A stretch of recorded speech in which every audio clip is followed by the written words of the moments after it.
Good evening, everyone. I'm Jason Rankin on behalf of AgriSearch and our partners in Animal Health and Welfare Northern Ireland, Queen's University and AFBI. I would like to welcome you to this evening's webinar.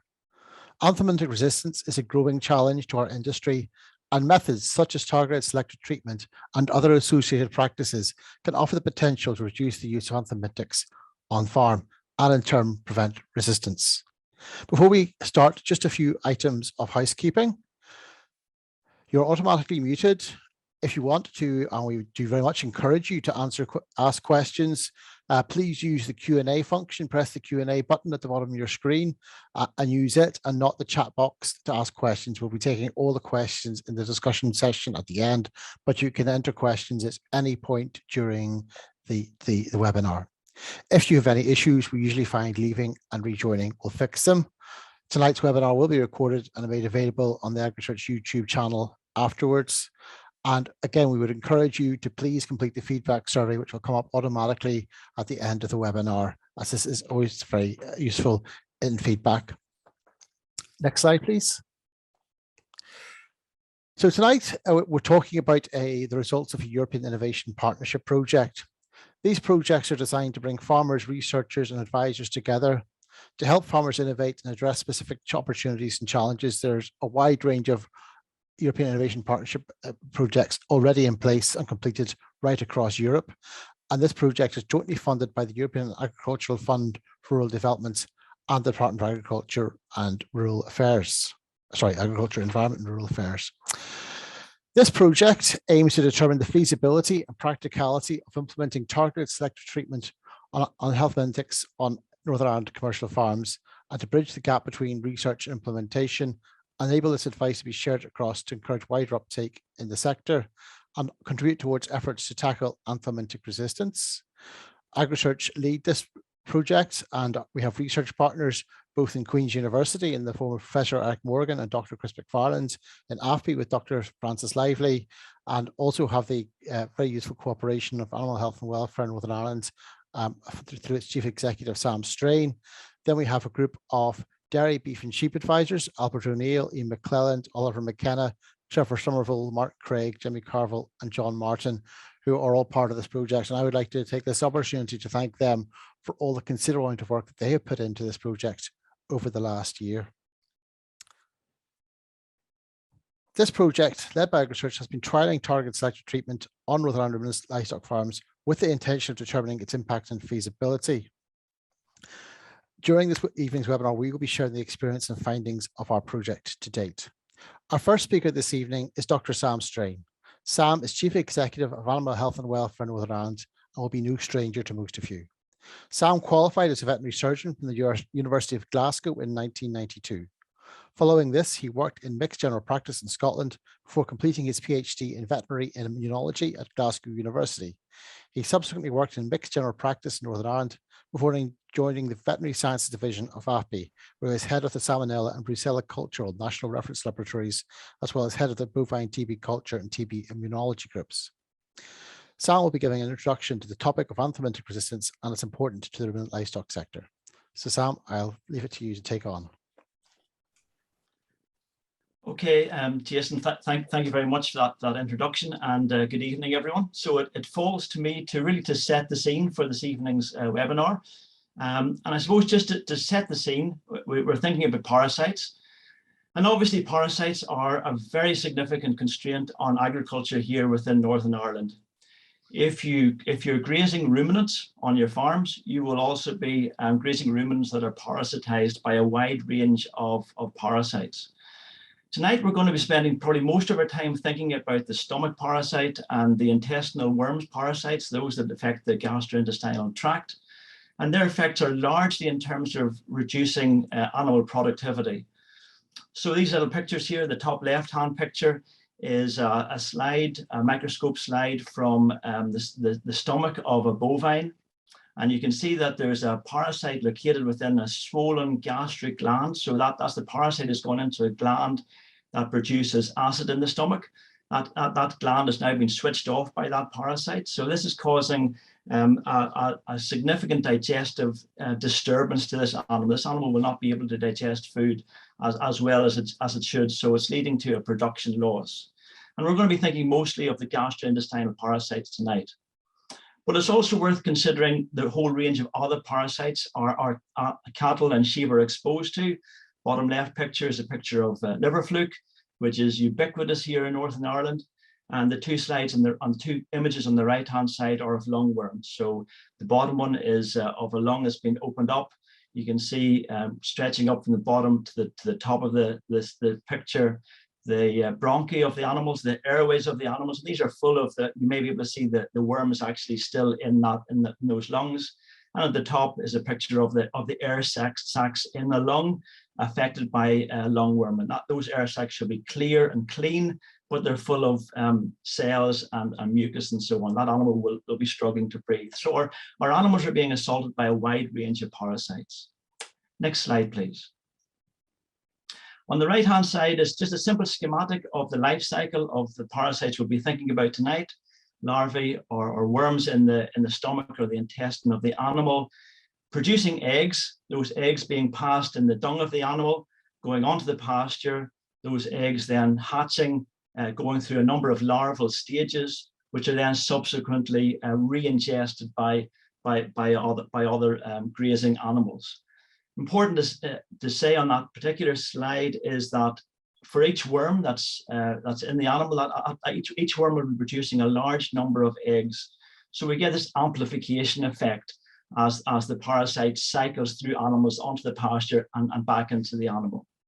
And indeed, that's a key concept of what we're going to be covering this evening.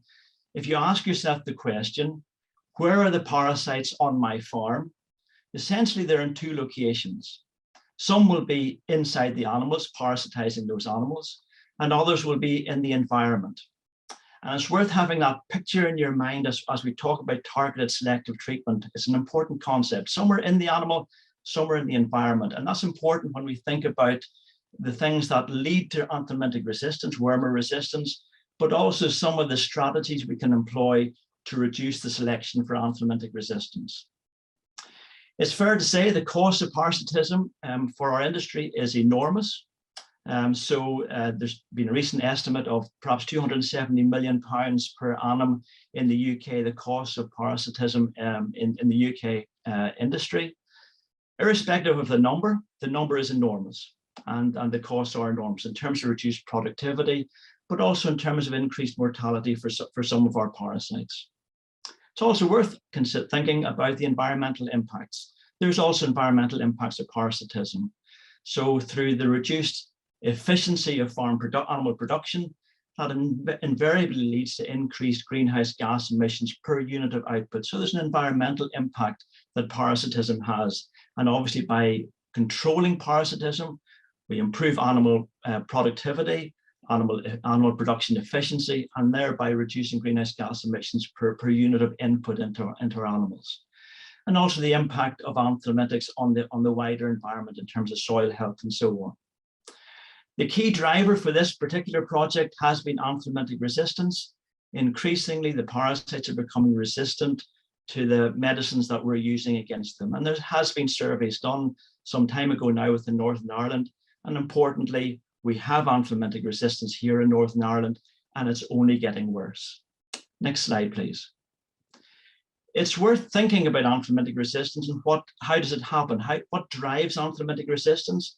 If we can understand that, we can perhaps start to understand how to prevent anthelmintic resistance happening on our farms. So again, this simple cartoon, we have some animals in a pasture.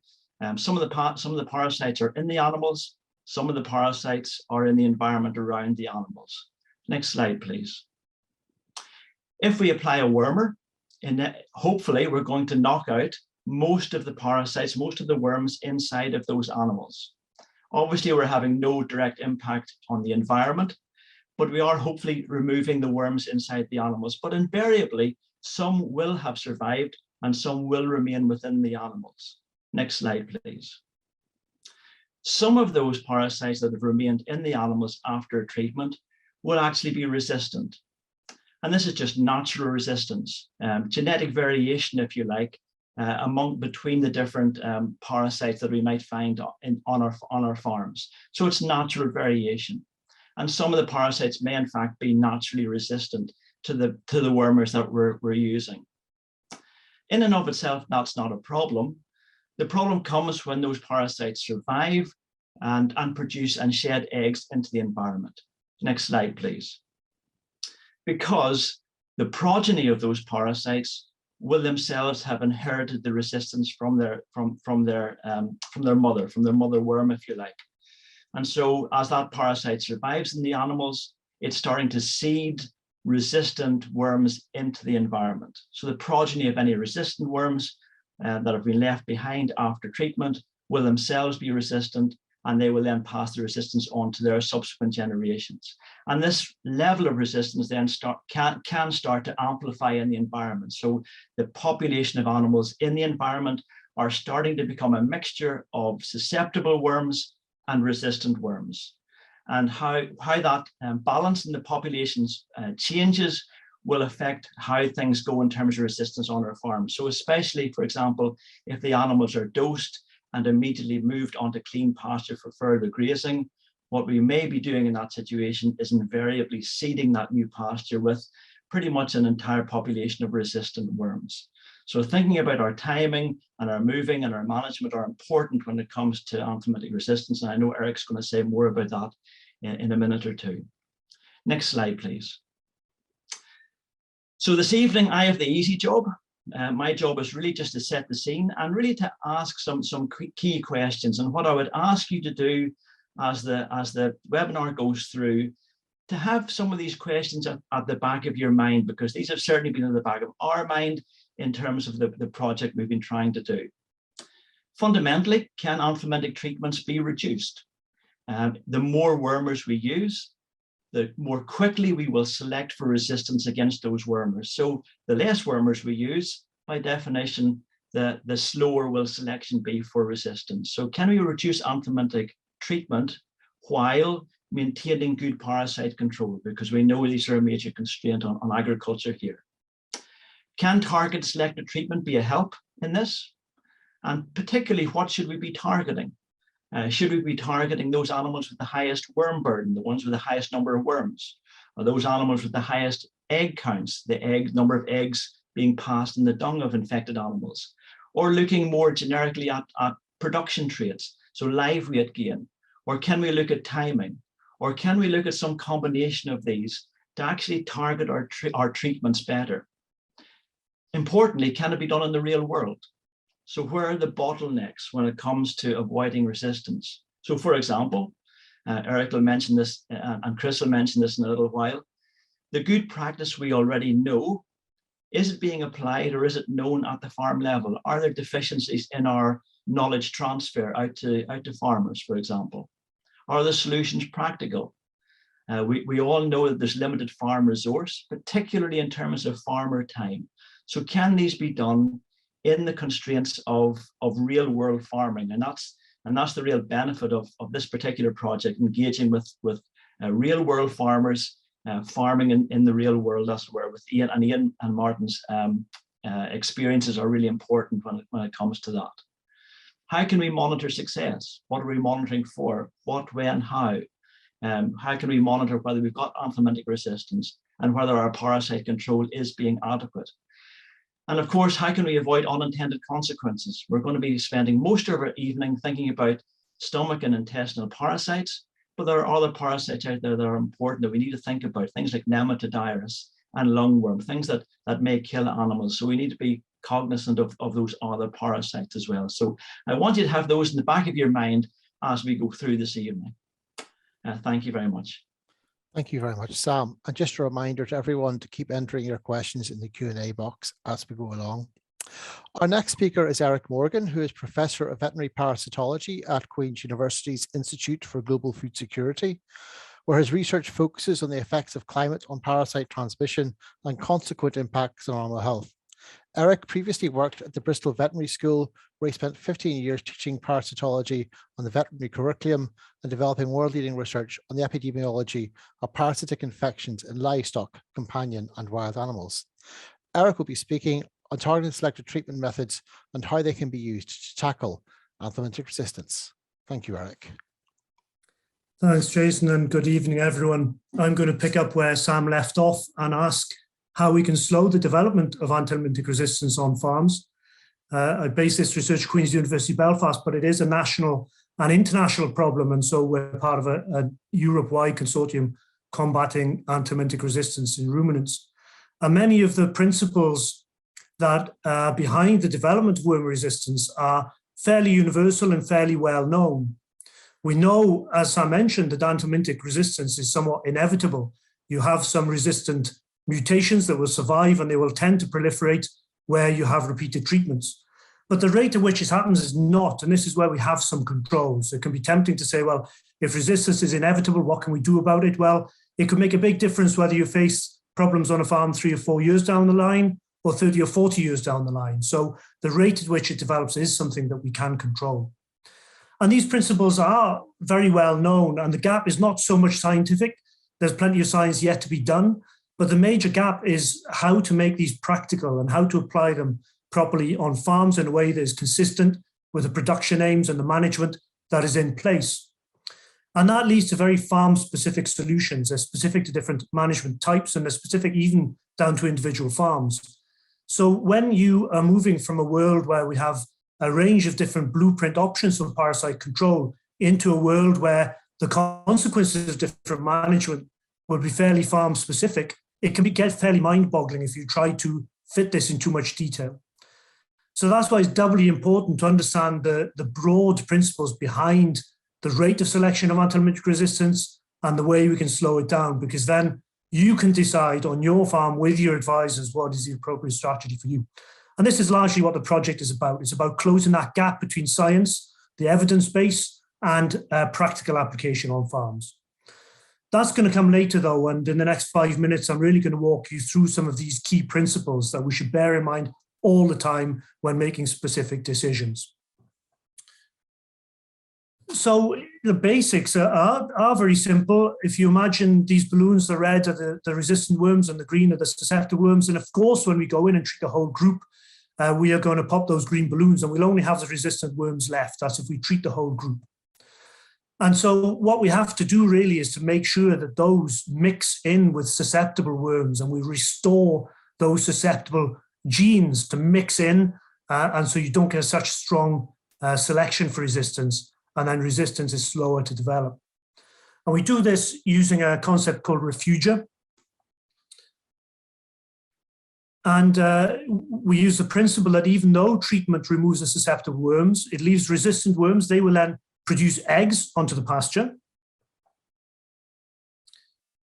And that will contaminate the pasture with eggs and then free-living larvae that will be ingested by the livestock. And this is the same for cattle and for sheep.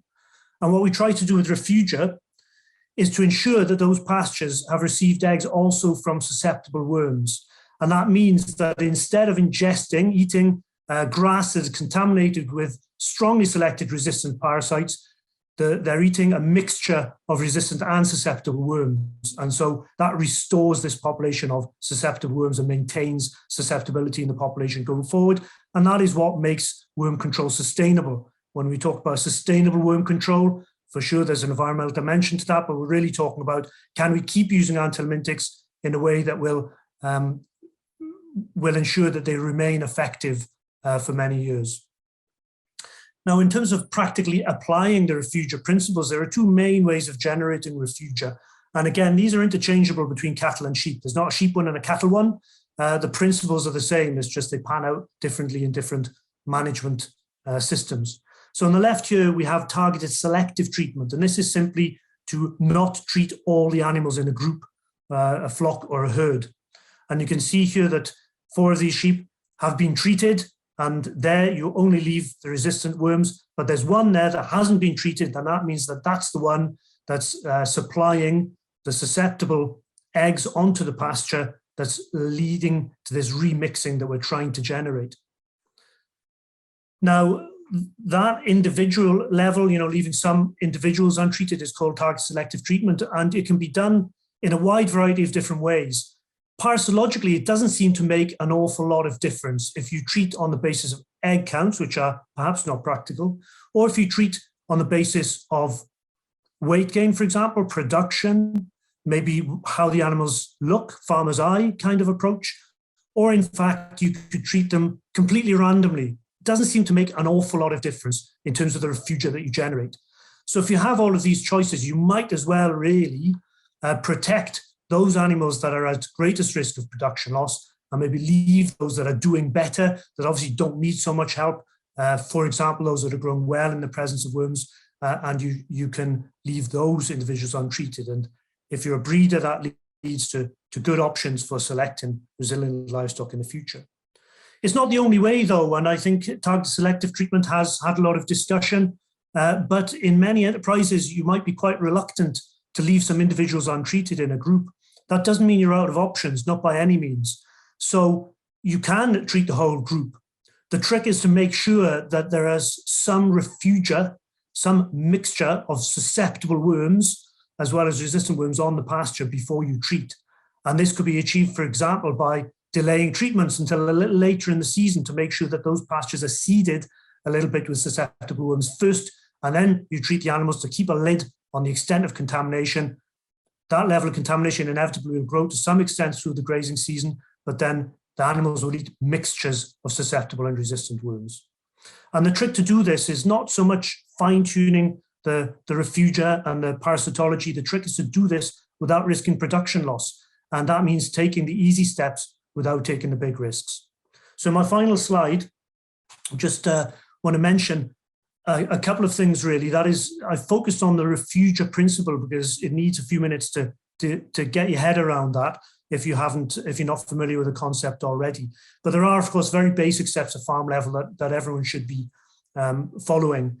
And if you want to look at more detail on those, STOPS has tons of excellent information and advice on its website. There's sustainable control of parasites in sheep. There's also the cows group on cattle parasites. And even though it's aimed mostly at advisors rather than farmers directly, the COMBA website has a growing number of resources for that.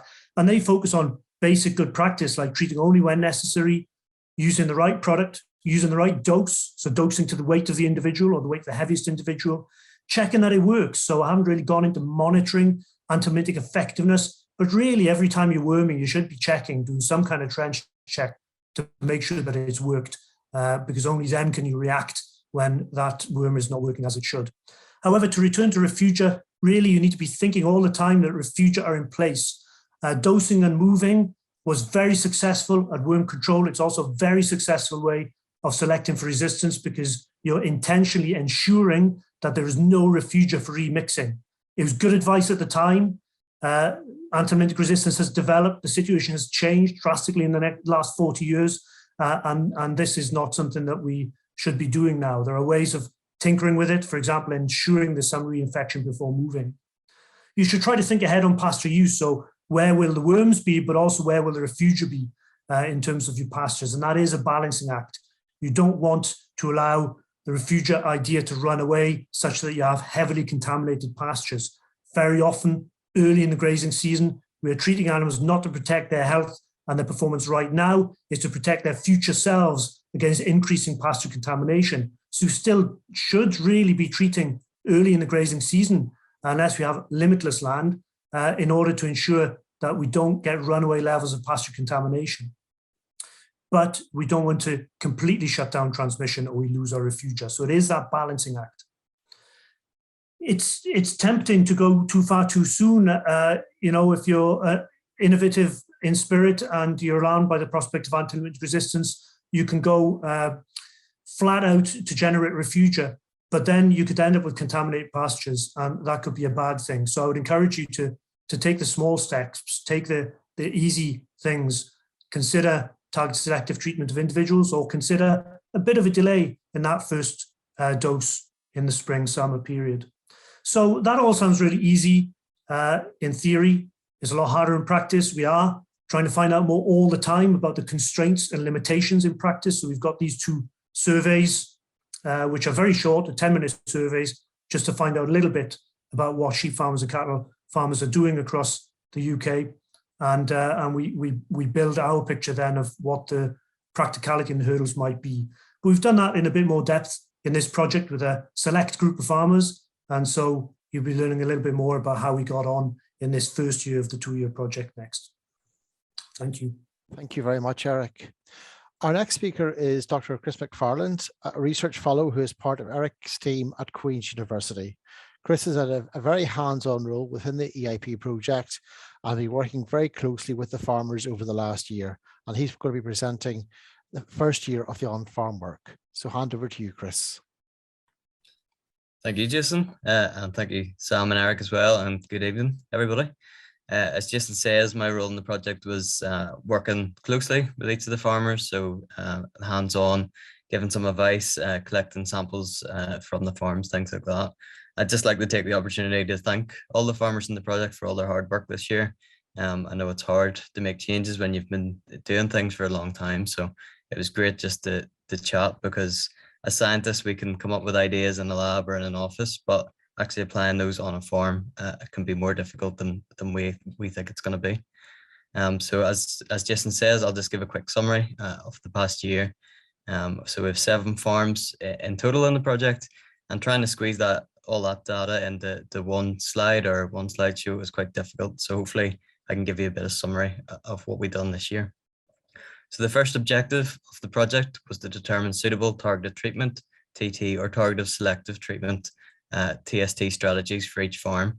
So to do this, we carried out an information gathering exercise. So one of the surveys that Eric was mentioning there, the Big Worm survey in Northern Ireland. And I also carried out individual farm interviews with each of the farmers via Zoom. And this allowed us to collect some information on the practices that the farms were already carrying out, and also to help detect or look at ways that we can make changes going forward for the next few years of the project. So just to give you an example of some of the things that came out of the survey, and the graph here that's on the bottom left, this is from the sheep farms that were in the trial, and it's showing the order of priority for parasite control on each of these farms. So the farmers were asked which parasites they thought had the biggest impact on productivity or required most control under their settings. And we can see that the likes of gut worms or roundworms and the Matadarus and also the likes of liver fluke came up quite high here. So a lower number, in this case, 1 is most important and 10 is least important. And this shaded bar, the stripy bars, is allowed the farmer to compare their own questionnaire responses to the other farmers in the group, just to see how everybody else answered the same questions. The second question we have here is, to what extent do you consider Anthelmintic resistance to be a problem for cattle on your farm specifically? So this was asked across the 7 farms, and you can see there's quite a varied response in what the farmers thought the effective resistance was on their farm. Next slide, please. It also allowed us to collect some information on the worming strategies that were being carried out on each of the farms. And here I've just shown again the cattle farms. And we can see that for the first grazing season cattle, the number of anthelmintic treatments applied in a given year range from 2, and then it could be 3, over 3 in a year. And also looking at the second grazing season cattle as well. So we can see that there's still 3 or 3+ treatments taking place in the second grazing season. Some of the other information that we collected was what the farmers thought about targeted worm control. So what practices did the farmer think would work best on their farm? So as again, even with such a small sample size of 7 farms, you can see that there's quite a lot of variability in the responses. So some farmers believe that weight gain would be the most practical way of carrying out TT or TST on their farm. Others thought the likes of fecal egg counts or body condition scores would work out better. So this gives us a really good insight, because it kind of showed us that we couldn't just apply the same way of doing TT or TST on these farms. We would need to tailor the practices on an individual basis.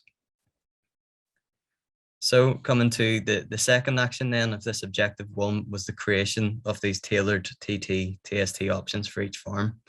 So taking the information that we gathered from the questionnaires and the one-on-one interviews, we created a range of different TT, TST options. So I've just given 4 different examples here, so in the colored boxes. So for the likes of a TT, it may be treatment based on group pooled fecal egg counts. For a TST, it could be treatment based on an individual fecal egg count, which is what Eric was saying before. It could be quite difficult to do individual fecal egg counts on a large group, but perhaps if it's a smaller flock or herd, then it would seem a bit more feasible. We looked at combined targeted treatment and target TST treatments as well, based on the group pooled fecal egg counts and daily live weight gains, and also things such as TST based on individual daily live weight gain weight targets. So with each of these options, we give each farm 3 options that they could choose from. In order for these options to be applied, we had to provide some background to what this would consist of. So we looked at the benefits of the strategy. So if we just take the TT example for now, the benefits of the strategy could be that you're increasing your refugia of worms on the pasture. You could be reducing your anthelmintic treatments in a given year. Some of the suggested actions could be only treating the group when the fecal egg counts reach a certain threshold. Some of the possible risks, of course, as Eric was saying, if you leave these treatments too long, you can lead to negative impacts on productivity or the buildup of worms on pasture, which will have greater impacts the longer time they're left untreated. And also ways to reduce these risks. So regular fecal egg counts or carrying out live weight gain records when you can, and also keeping good records of pasture movements.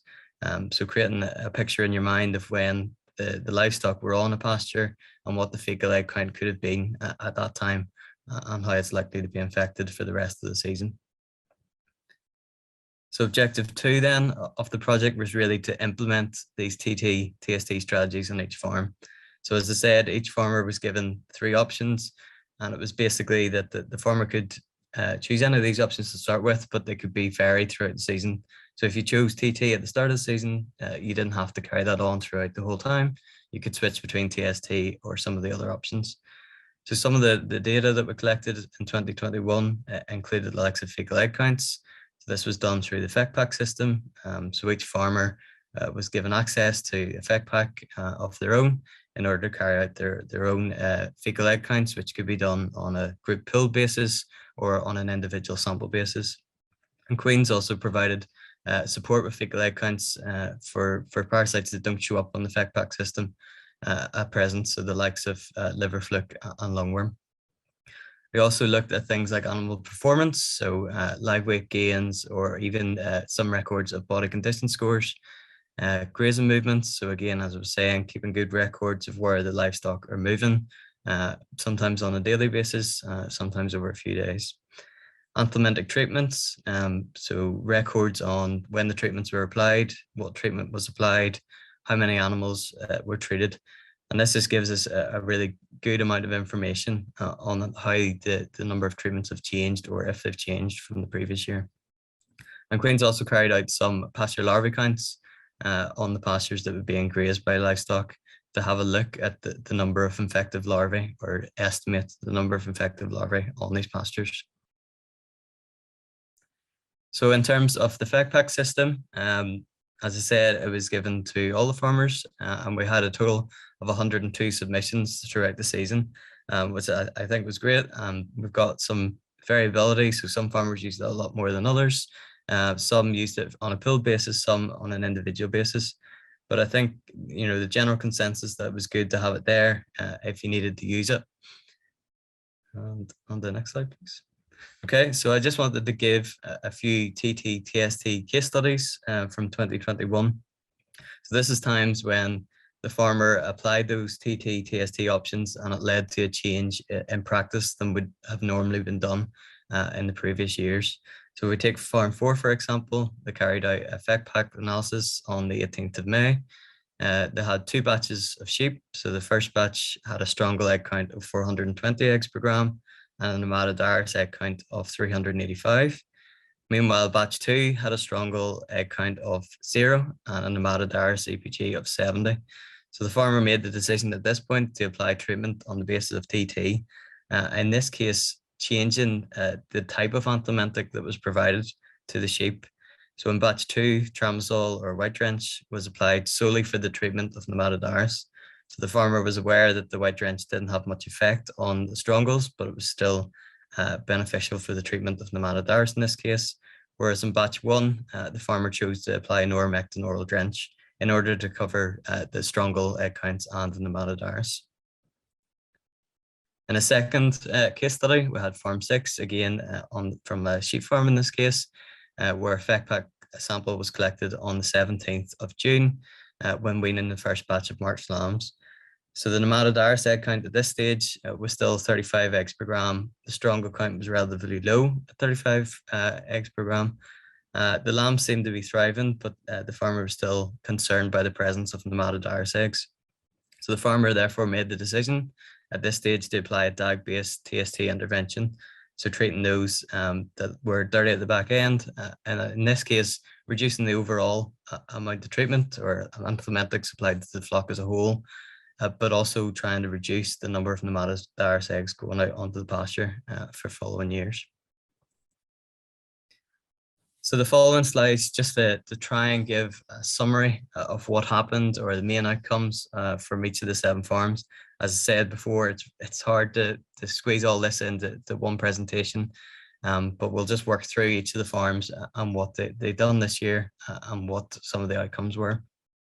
So farm 1 tracked 2 batches of cattle, a first grazing season batch and a second grazing season batch. Under the project, the farmer was able to obtain the new weighing system. So in the year prior to, or the years prior to the study, the farmer would guess the weight of the animals when providing anthelmintic doses, whereas in this year, the weighing system allowed the farmer to apply the anthelmintics at the recommended dosage by the manufacturers, which is already a change in the way that anthelmintics are being provided on this farm. The egg counts were generally low throughout the season, and there was a case where the anthelmintics were reduced or delayed on previous years. I think Ian will talk a bit more about that coming up later. So the second farm, again, we tracked 2 batches of cattle. In this case, there were 2 batches of first grazing season cattle. The one batch had huskvac vaccine for lungworm, whereas the other second batch wasn't given the huskvac vaccine. What we've seen is the anthelmintic treatments were reduced for the batch that was given the huskvac treatment, whereas the second batch, they received more anthelmintic treatments, but this was largely due to the impacts of pneumonia earlier in the season, and the lungworm later in the season seemed to have a much greater impact on those animals. So farm 3, on this occasion, we tracked 1 batch of lambs throughout the grazing season. The FECPAC system was used regularly alongside live weight to investigate drops in daily live weight gain. And in this case, the farmer was only applying 2 anthelmintic treatments per season, so there wasn't really any reduction required based on the outcomes that the farmer found on this occasion. But it was useful, the farmer said it was useful to be able to collect some more information on these things. So on the fourth farm, we tracked 2 batches of lambs. The FECPAC system is used regularly to select between TT or TST approaches. Queen's carried out an ivermectin resistance trial because pre and post fecal egg counts were showing the presence of eggs. So we decided to carry out a full fecal egg count reduction test on this farm. And we did find signs of ivermectin resistance. The anthelmintic treatments on this farm were maintained at 4 per season. However, there was 2 treatments that may not have been required, and I think the farmer realised that themselves, that these treatments could have been dropped because when checking on the fecal egg counts, they were much lower than expected. In farm 5, we tracked 3 batches of cattle. Again, the FECPAC system is regularly used to track these individuals. Anthelmintic treatments were reduced and delayed and were really applied when coughing was heard throughout the batches. Farm 6, we tracked 1 batch of lambs in detail, and TST was applied on 2 separate occasions. So one of the case studies that we discussed earlier, based on the use of the FECPAC and the DAG score, and also on the basis of TST based on daily live weight gains. Fecal egg counts were relatively high throughout the season on this farm, and so a Solvix break dose was applied in August to reduce the amount of pasture contamination on this farm. Again, anthelmintic treatments were maintained at 4 per season. However, as I said earlier, it probably was the right thing to do in this case. The treatments couldn't be reduced at that stage because of the number of worms or fecal egg counts. The final farm then, so farm 7, we tracked 2 batches of cattle. Again, a new weighing system was installed as part of the project, and similar to farm 1, there was no need to guess the weight of the animal and applying Anthelmintics anymore. We had 2 study groups of first grazing season cattle. So we had 1 batch that was given side-acting, long-acting at turnout, which was the normal farm practice, against the control group that wasn't given any Anthelmintic treatment at turnout. And in this case, the farmer was able to delay the treatment in the non-treatment batch. So just to give a very brief summary, I know there's a lot of information from that previous slide, but it does appear that some of the farms in the group were able to reduce or delay their Anthelmintic treatments in 2021. So on occasion, when we looked at the live weight, there was a reduction in the productivity of these animals through the likes of live weight when compared to a control group. But it's also, the control groups weren't exactly the same in each occasion. So sometimes the control group was slightly younger, and so it could just be the live weight was affected for various other reasons. The treatments for Nematodaris batis and springborn lambs was still required on study farms. So all the sheep farms studied still were presenting Nematodaris eggs in the FEC pack samples, and so it was appropriate to apply Anthelmintic treatment there. Mid-August onwards, it seemed difficult to avoid lungworm treatments for cattle, and again, it's one of those parasites that we don't want to mess with too much, and so treatments were applied for lungworm on a number of occasions from July through to October. And really, just as Eric and Sam were saying, the whole test don't guess. So some of the treatments, even this year, were still applied when they may not have been required. But I think the difference is that from this project, the farmer is able to realize that those treatments may not have been required. Whereas if they didn't have the weighing systems or the FEC packs, they may not have been able to detect those examples. And really, a flexible approach switching between TT and TST seems the most appropriate. So this may change throughout the year and also may change year to year, depending on the conditions. So some of the future work then for the study, if we look again at the objective of assessing the impact of implementing TT-TST approaches. So some of the actions that we want to carry out is Refugia-based modelling, which I'll discuss a bit more in the next slide. We want to compare and contrast the results between the different farms. And what we're doing at the minute is evaluating the outcomes of the 2021 grazing season.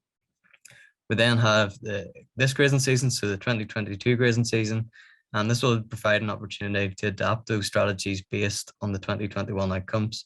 So the farmers at this stage may decide to carry on with things they applied this year, or they could try something different. And as Eric said, it's about taking those initial small steps to change, really. The next thing then will be to assess the feasibility and practicality of implementing TT-TST on Northern Irish farms, so to determine prospects for success of wide-scale uptake across Northern Ireland. And then finally, to disseminate the project activity and results, so sharing the project findings with all the relevant sectors. So the final thing I wanted to show was some of this pasture contamination mapping. So the following map, as you'll see, shows a number of different paddocks, and as they change to a darker red color, we predict that the number of larvae on the pasture are increasing. So this is based on models that we've developed, and it takes inputs of pasture rotation information, fecal egg counts, live weight, and weather information. And what we can do is use this model to take all those factors together and to make a prediction on the number of parasites on a given paddock at a given time. So this could be useful for the likes of Refugia that Eric was saying. So at certain times of the year, you might want to look at a paddock and say, okay, based on the model predictions, this paddock has quite a high or predicted high contamination level. I'll not put young stock on there that are naive and haven't been exposed to worms. But similarly, if you've just applied an Anthelmintic treatment, maybe you want to look at a moderately or predicted moderately infected paddock that the animals could go on and provide a likely source of Refugia post-treatment. And that's all I have for tonight. And just once again to thank all the farmers for their help with the project this year. Thank you very much indeed, Chris. Now, last but by no means least, we're going to hear from two of the farmers involved in the project, Ian McFarland and Martin Craig. Ian returned from a period of time working in the construction industry and started farming in March 2015, converting what was previously a beef and young stock farm owned by the family to a dairy enterprise. He now manages an autumn-spring calving herd of around 80 Holstein Friesian cows, averaging around 9,500 litres. In addition to this EIP project, Ian is also involved in the ARC0 EIP project led by John Gilliland, as well as the Grass Check project. Martin Craig is a beef and sheep farmer from Crumlin. He is finishing around 180 cattle at any time and also has 250 ewe sheep enterprise, and these were the ones that were involved in this project. Martin is also involved in the Grass Check project, as well as AgriSearch's Beacon Farm network. And they'll be discussing why they got involved, how they found the process, the challenges, and how it has benefited their farm. So, Ian, I will hand over to you first of all. Yes, Jason, thanks very much. Good evening, everyone. And thanks to Gillian and Jason for roping me into this tonight. I'm Ian McFarland, farming just outside McFarland. I farm 50 hectares with around 90 cows, doing 9,000 to 10,000 litres. We're an autumn, changing to autumn block cabin with an additional outfarm at Catesbridge where the young stock are summered.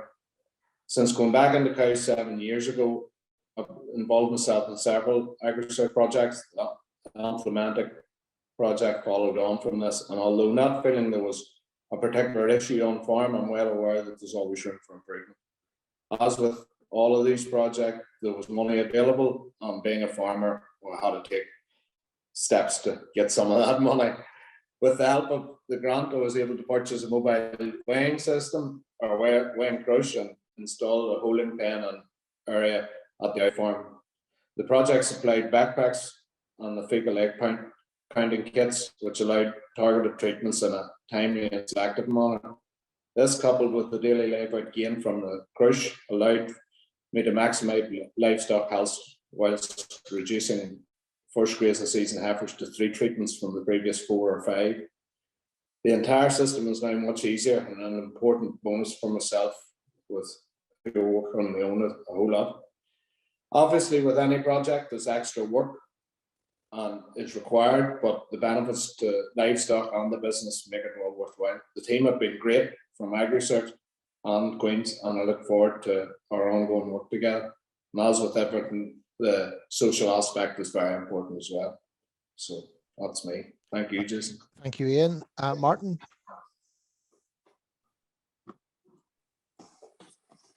Hi, thanks, Jason there. My name is Martin Craig from Crumlin. As Jason said, run a mixed farm here, beef and sheep. Beef side, it's mainly wheeling stores we buy and run them through to finish. And a closed flock of crossbred ewes, starting to lamb here in the middle of March, just inside. Involved in the Grass Check program, and opportunity came up to participate in an EIP study to do with the wormer resistance. I was interested in that as I felt that some of the lambs may be underperforming, especially in late summer, and I was concerned that it was due to wormer resistance. So we normally dose the lambs 4 times a year, with starting the first week in May, then at 5-week intervals throughout the summer. Kept an eye on the lambs, any ones that looked like they were maybe not doing as well, or a lot of dirty tails, then we maybe would have dosed earlier, but with no proof that they actually needed wormed.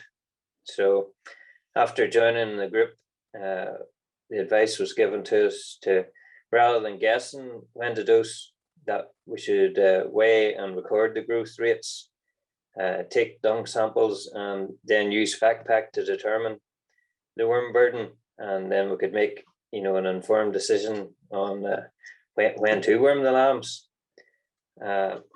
Using the FactPack, it was a good idea. It removed any doubt as to whether there was worms present or not.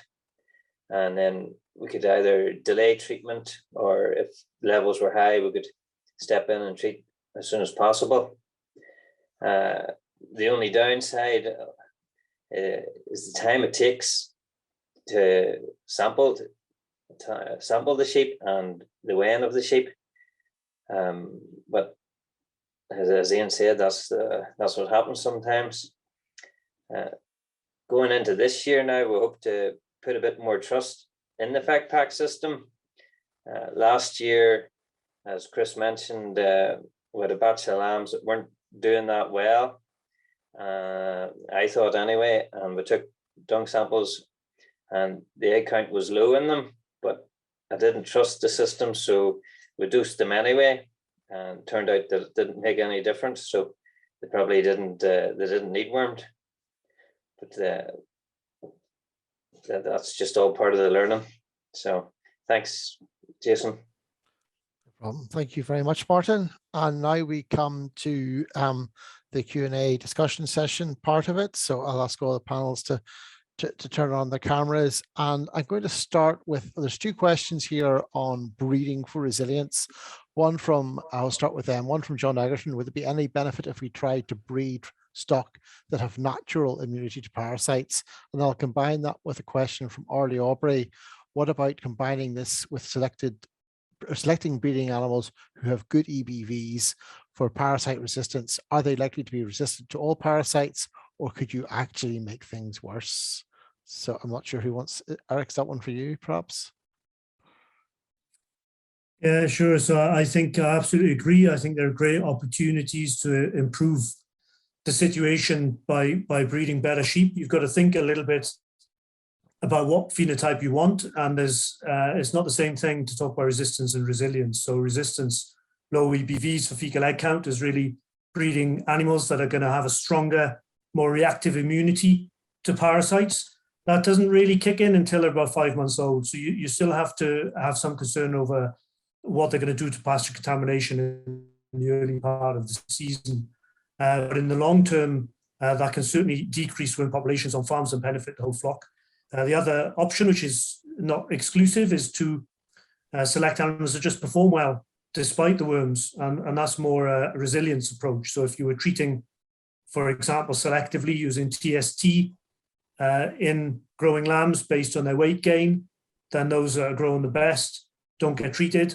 Those that are suffering more from worms do, and no prizes for guessing which ones I breed from. So you can incorporate breeding for resilience very easily into a TST strategy. Whereas resistance, you're really looking for fecal egg count based EBVs, and you're looking for the RAM information to allow you to do that. Don't know if you want to add anything, Sam. You're quite familiar with the schemes as well. Yeah, just to completely agree with that. And I guess we really want all the tools in the toolbox. So it's not an either or. So when we're thinking about resistance, resilience, there's no such thing as perfect resistance. So it's animals that are mounting stronger immune responses, that are controlling the disease. So in lambs, it's probably controlling fecundity and stomach worms in lambs. So the worms that are less active, if you like, but the worms are still there. So it's not that we're going to be just relying just on resistance or resistance traits. It's using all of the tools, but absolutely breeding for resistance and using resilience traits are important tools in the toolbox. Yeah. Thank you, Eric and Sam. I should have also just added before we start Q&A that Francis Lively from AFBI, who's a member of the IP group, is also joining our discussion panel here. A question from William Sherrod: is there any difference in the number of eggs produced by resistant versus susceptible worms?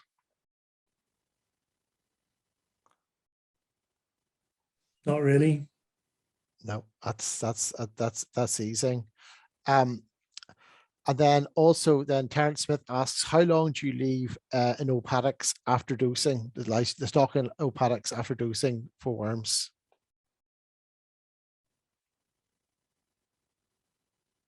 Is that for me, Jason? Yeah, who's your Sam? Sorry, I should have directed that. So I'm not quite sure what's meant there. So if you were in a dose and move situation, yeah, then you wouldn't want to move straight away. You'd want to leave them for Probably a day or two, really, so they can pick up some of those susceptible worms already in the pasture and transfer them over to the new one. If you're talking about, say, free grazing intervals, that's altogether different. So if you leave a pasture as contaminated, those worms, those larvae will die off gradually, and that's very temperature dependent, but it'll still take a good couple of months in summer, and over winter they survive quite well over winter. So it could be a year before that pasture is safe for grazing again. And this is why it's very difficult to incorporate good grazing rotations that match grass availability without using anthelmintics. Okay. John Martin asks, if 75% of a flock are treated with anthelmintic and 25% are left untreated for Refugia, is it practical to dose the 25% sometime later, e.g. a week later, before they suffer a reduction in performance? Eric, probably best for you. Yeah, it is. I mean, with all of these things, and also the other questions on what proportion of the flock you need to leave, it's not an either or thing. It's a continuum.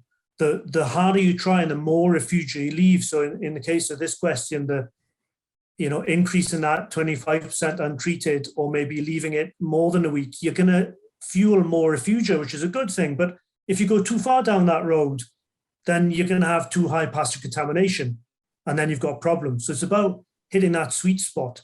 And at the moment, I suppose what I should emphasize is, at the moment, the most common practice is not to do any of that. So anything is an improvement. So I would go back to the comment I made earlier, that small steps that have zero to very low risk of production loss are the way to start. And then you get a feeling for it. Maybe you leave those 25% for a week, and then you realize that there were no ill effects, but you want to get a bit more Refugia. Maybe you leave them a bit longer next time you have the opportunity. And similarly with the proportion.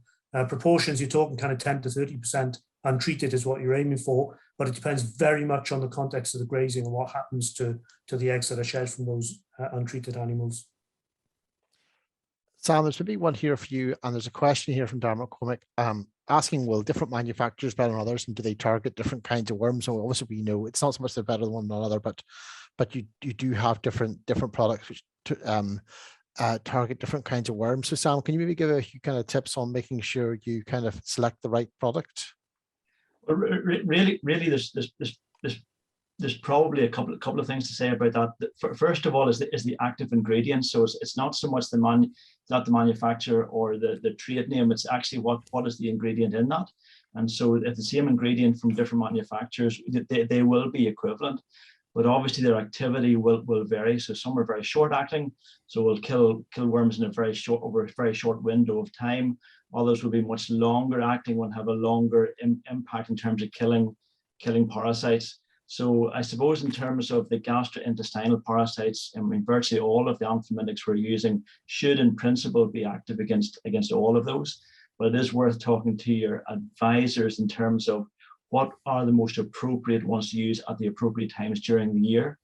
I suppose the other thing to consider are thinking about wormers that are effective against inhibited larvae. So during the winter, some of the stomach worms can go into an inhibited phase and then re-emerge later in the subsequent springtime. So thinking about a worm that's effective against inhibited larvae, for example, if that's going to be a concern for you, that might be something.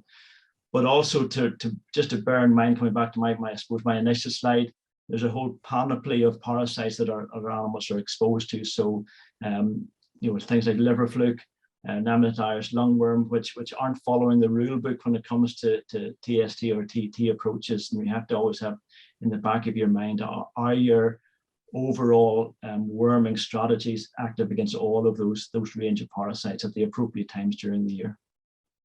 Thank you, Sam. Eric, there's quite a few people asking in various ways, is there a recommended percentage of your herd or your flock you should leave untreated in TST? Yeah, I suppose you're looking at between 10 to 30%, but that's going to depend on the situation. So if they're set stock, there's already been good build-up of Refugia on pasture, you can maybe keep that number very, very low and in fact treat all of them. Whereas if you were moving them to fresh grazing, then you would want to leave more untreated. So it does depend very much on the situation and the context and what happens to that pasture in the future in terms of the selection pressure and what grazes it again. But if you do look at a ballpark, you're talking 10 to 30% seems to be something that's manageable, but still has a positive impact on development of resistance. Chris, maybe one here for you, but more technical. I have a microscope and a McMaster slide, and I'm trying to learn how to do on-farm fecal egg count samples. At what age should I take the fecal egg count samples in calves, heifers, cows, etc.? What parasites can I actually test for using this setup? Yeah, so in terms of collecting the samples, I guess the freshness, so the fresher the better. So you don't want the eggs starting to develop and hatch when they're out on the pasture.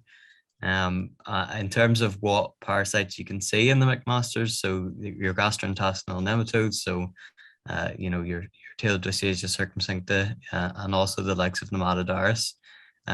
Other things you could probably see as well are Coccidia oosis, so they'll be a lot smaller than the Strongel eggs, but you should be able to see those as well. Okay, Chris, another question here for you. Were resistancy levels were changes in resistancy levels monitored on the study farms, and have you any results from that? Yeah, so in terms of the resistance trials that were carried out on a few farms, you probably wouldn't expect to see those kind of changes in such a short time frame. It would be over a much longer time frame. But there were some examples of when we were carrying out a reduction test on a farm, and we would get one result. However, if we repeated the trial, which often isn't done, we find a slightly different resistance level. So it's about trying to do as many of those tests as possible, and not just taking a one-off result and saying, okay, that's it, I've got resistance there. It's keeping looking at these things. Okay, and did you compare the stocking rates in the farms? Did you find any kind of correlation between stocking rates and any of these things? Yeah, well, that's what some of the things that I'm looking at the minute, but we haven't got any results on that just yet. Okay. An interesting question here, I think, on your slide in the pasture contamination map, and there's a question asking here, could that be incorporated into pasture-based software? I suppose AgriNet would use up here. Farmers already reporting grazing rotation length data on this. So how practical would it be for farmers to try and measure pasture contamination? Yeah, so as you say, a lot of those grazing records are already saved up. As I said, the other things that we would need information on would be, regular fecal egg count testing, the likes of live weight data, and also weather data. But as you say, if the grazing rotations are there, then that's a great head start. That's great. And I've one here actually, which I think is going to suit Francis very well. Is there any evidence of benefit of herbal lays containing natural anthelmintics? I know you've done some look at that. Yeah, definitely. There's a lot of studies ongoing at the moment on herbal lays, and there actually is a separate EIP group looking at herbal lays. So really, yes, there's some of the herbs do contain tannins, and tannins are thought to certainly help to reduce to reduce worm burdens on farm. Certainly, speaking from our own research at AFBI, we have over a 2-year period we saw good reductions in cattle. In young dairy bred cattle that basically did not need anthelmintic treatment throughout the grazing season because we think it was due to the anthelmintics or anthelmintic properties of the tannins, and certainly a lot of the research would support that, but it's still work in progress, and it depends on the grazing system as well. So there are other factors there, but certainly the indications are yes, it will help. Okay, a question for Martin here. Do you treat ewes around lambing time for worms? If so, what regime do you adopt? Yeah, the ewes get treated just before they come in the house, so that's about 10 days before lambing. They get treated with noromectin drench. Sorry, Martin, I think we lost you there. Just say that again. I think just getting noromectin drench. Was there anything else? Yeah, we get noromectin drench, and we're dosing for fluke at that time as well. Okay, thank you. Question from John Kennedy. Is mixed grazing of cattle and sheep still effective in reducing worm burden and treatment? Sam, do you want to go with that one? Well, I'll defer to Eric and Chris on that. But I guess it depends upon the parasites. So obviously nematodes will be a significant worry in certain circumstances, but there is the potential for dilution. But I'll maybe let Eric and Chris come in on that. Yeah, I'd agree. It can be useful for most of the gutworms because they tend to be more specific to cattle or sheep. Like you get ostatagia and Coppelia in cattle and different species in sheep. So either co-grazing at the same time or alternate grazing will mop up the other's parasites and will actually help. However, there are some parasites that can cross between them, including some species of gutworm, but especially fluke, of course. So you'd have to be very wary of those. Interesting question from James Taylor. Do worms survive in winter in the slurry tank? That's a no. That's okay. No. That's good. Chris, how good a predictor were the individual worm egg counts for treatment requirements? Yeah, so I think this question's from Nick, is it? So Nick, it is, yes. Yeah, we're still looking into that, but it did seem that, you know, in this case the fecal egg counts were quite good at picking out when to apply those treatments. I guess the problem is that we need to look at, you know, across a time frame, so this year and last year, to have a look at those. Thomas Martin asks an interesting question. Any difference from using for example, a long-acting anthelmintic like Cydectin at the start of the season compared to, you know, a regular dose of a shorter acting one at 3, 6, 12 weeks or whatever? Eric or Sam, do you want to take that? I suppose the advantage of the shorter acting products is you've got more flexibility, and we know that the weather is increasingly variable. So for example, we've had some years, last year was quite a dry spring. We've had other years in which you have a dry spell in the summer. And if you've got animals there on long acting anthelmintic preparations, the Refugia and Pasture will be frazzled in those dry conditions, and you've got strong selection pressure. And you can't do anything about it because those animals have been treated. So the advantage of the shorter acting preparations is you can be a little bit more flexible according to the weather conditions to preserve your Refugia when you need them.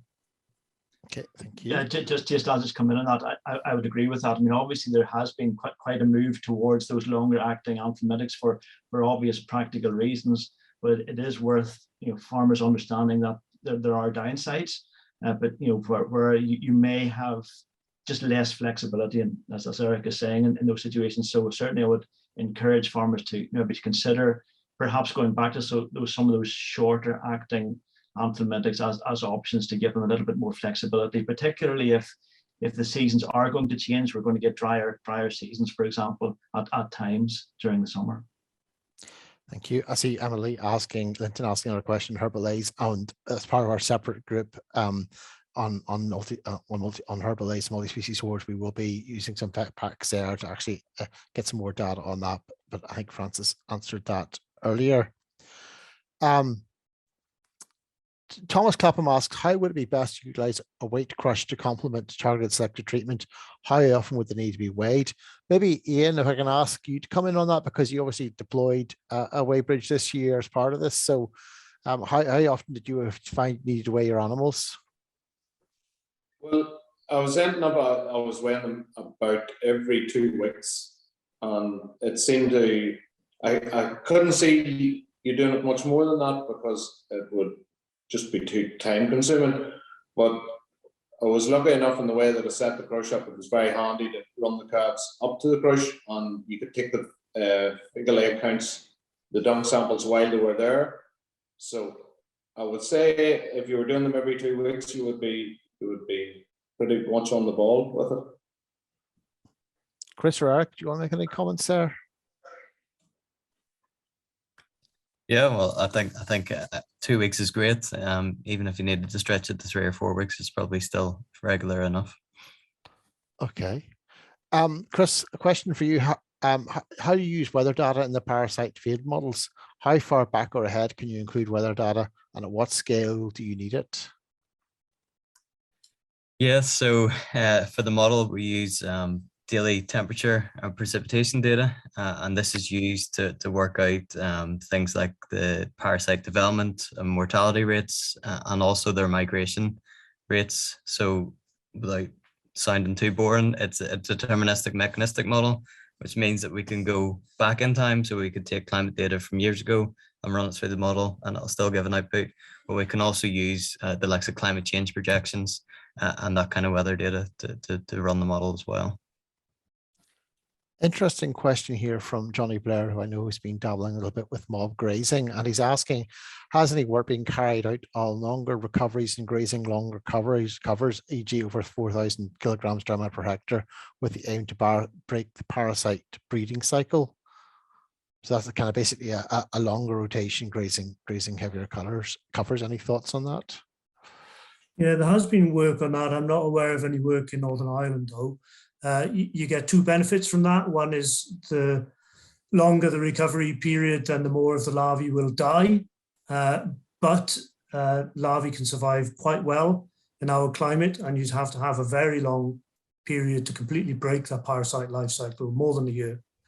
The second benefit is that the parasite larvae tend to be lower down in a grass sward, and so if you let it grow taller, then you have the opportunity to graze, to give those animals grazing that's less contaminated. But again, that is not an all or nothing. That's a gradual gradient. And of course, if the grazing, particularly from cattle, is not particularly selective, they're going to just they don't graze at a certain level, do they?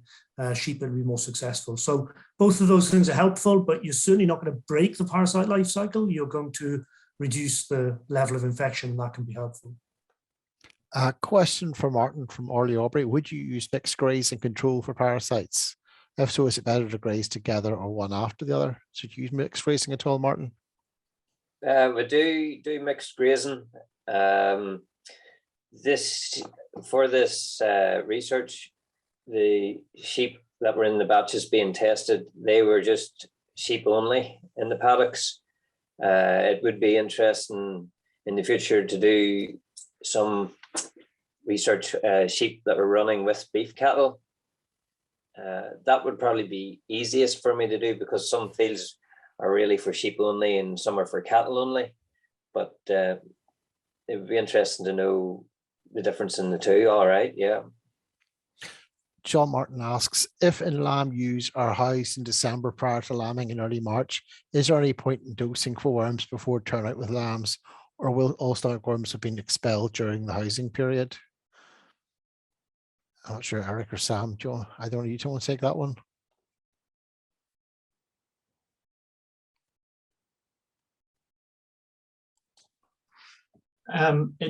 It probably is worth considering. It depends upon the worm burden. So if you've got there's the possibility of carryover of worms. So there may be benefit in doing that, but it's worth, I suppose, monitoring your animals just to see if they do need that or not. So that's a bit of a fuzzy answer to that question. And Eric, I don't know what your thoughts are on it, but. Yeah, I mean, I suppose what you're looking out for there is the re-emergence of larvae that have gone into hyperbiosis over winter. So it depends if they've been dosed or housing and what with. And if that hasn't killed the hyperbiotic larvae that are hibernating, they will come out and start laying eggs, and then you've got to hit them in spring. Okay, thank you. Dominic Mason asks, is there any benefit in dosing cows at the point of calving, similar to dosing ewes at lambing, when shedding rates are or can be high? Sam, any thoughts from that with yourself? I think that would have to be obviously beef cattle, because you couldn't do it with dairy cows but in the edge of milk production, but for suckler cows would be any point? Yeah, I mean, I suspect you ask two different people that question, you'll get two different answers, I suspect. But my own view would be that in many cases there probably is not the same benefit, certainly not the same benefit as you would in sheep. So it may be a limited benefit actually in terms of dosing cows. That'll be my personal view, I think. Okay, thank you. Andrew Brown asks, in the last few years, Northern Ireland has experienced drought periods during the summer grazing season, followed by the return of our normal wet weather. What effect does this have on parasite pasture on parasite pasture burdens, is there development of a forecasting model to predict high risk or low risk periods of infective larvae for lungworm, etc., like the Nepentharis forecasts? I don't know, Chris or Eric, is that probably for you? Yeah, it's two questions, isn't it? But the lungworm modelling, watch this space. I suppose there's been some work on that based at Liverpool, and it's edging closer towards forecasting type model. It won't be quite as reliable as the Nepentharis model, simply because very low numbers of lungworm larvae can cause problems. So, but it will still be able to predict higher risk periods, I expect. The second question, drought periods. Sorry, I don't want to take that question from you, Chris, if you want to answer it, but we can talk about drought. Yeah, so what happens in dry conditions, what happens all the time is that these nematode larvae will move up and down the grass. Most of them are in the very low parts of the grass, and in fact in the soil, but they're moving up and down all the time. And when it gets dry or when it gets cold, they'll go into the soil and they'll shelter there, and they can live there quite happily. The drier it gets, the deeper they burrow. So if you get a period of dry weather that's fairly short, not too severe, they survive really well and they'll come out as soon as it rains again. But if you have a prolonged severe drought, as we are getting in some news, then those will start to die. And that means that the infection levels in the pasture will greatly decline. That might seem like great news, but if you're trying to preserve refugia, that's not great news, because if you've treated those animals on that pasture, then there's no refugia to dilute the offspring. The eggs will be locked up in the dung pats, and they develop through to larvae from those treated animals, and they will emerge onto the pasture in the wetter conditions, and they won't have any competition or anyone to mix with. So while it can be helpful for parasite control to have these droughts, it can also, it has been shown actually that in drought-prone areas, you get much faster development of resistance. So it just means you have to watch those refugia and nurture them, which kind of goes against your grain, because now you're farming worms rather than farming grass and cattle. But we have to start thinking like that, I think, on the climate change. Thank you, Eric. Question from what you shared. How important is survival of worms in pasture over the winter period? Is the level of survival in pasture different in milder winters versus a cold winter? Yeah, I'll take this one if you want. So the way I kind of think about it is that the infective L3 that are on the pasture, so they're in this protective sheath. So at that stage, they can no longer feed. So if you imagine that every worm has its own energy bar, basically, of energy resources. So in the cold conditions, as Eric was saying, that the worms are a lot slower, they don't need as much energy. But if it's a particularly mild winter, those worms are going to keep moving and moving, and they're using up that energy that they have. So it could be that when you get to the next season, over a particularly mild winter, you could have long or lower levels of infective L3 on the pasture compared to a cold winter. Okay. Earlier, we dealt with the subject of when to move them onto fresh pasture after dosing, but then the question's also being asked here, how long should we leave it before allowing them back onto that contaminated pasture again after we've moved into fresh pasture? Any thoughts?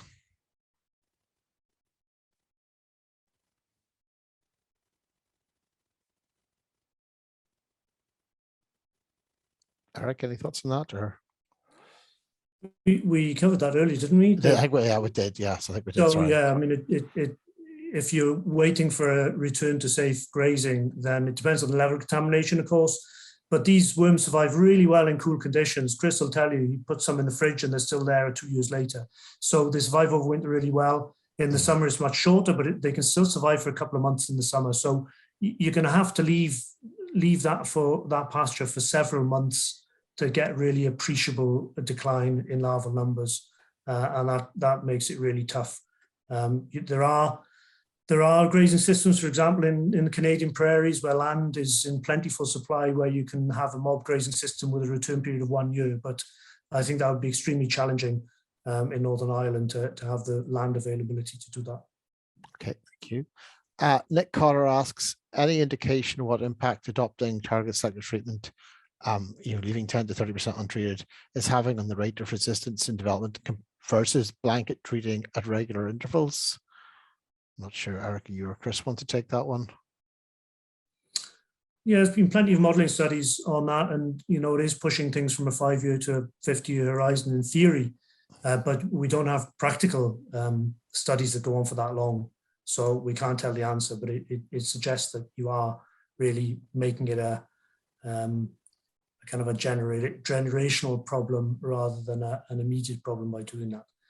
We do need more practical studies though, and we do need to see how much of a difference this makes in practice. Okay, then just going back to where we started, Johnny Blair says, surely aiming for animals resistant to the effects of parasites are where we need to put emphasis, and we agreed that earlier, but he says, in that thought, trying to challenge your stock to perform, for example, a tight breeding period will sort out the problem animals, as they will not be able to perform to higher standard if they're challenged under the influence of parasites. This in turn will create a stronger herd flock, whose progeny will be able to handle parasites as well. So what he's basically saying is, if you've got a tight breeding period, does that in a way do some of that selection for you? Because I think it's getting challenged is less likely to get back in calf or in lamb.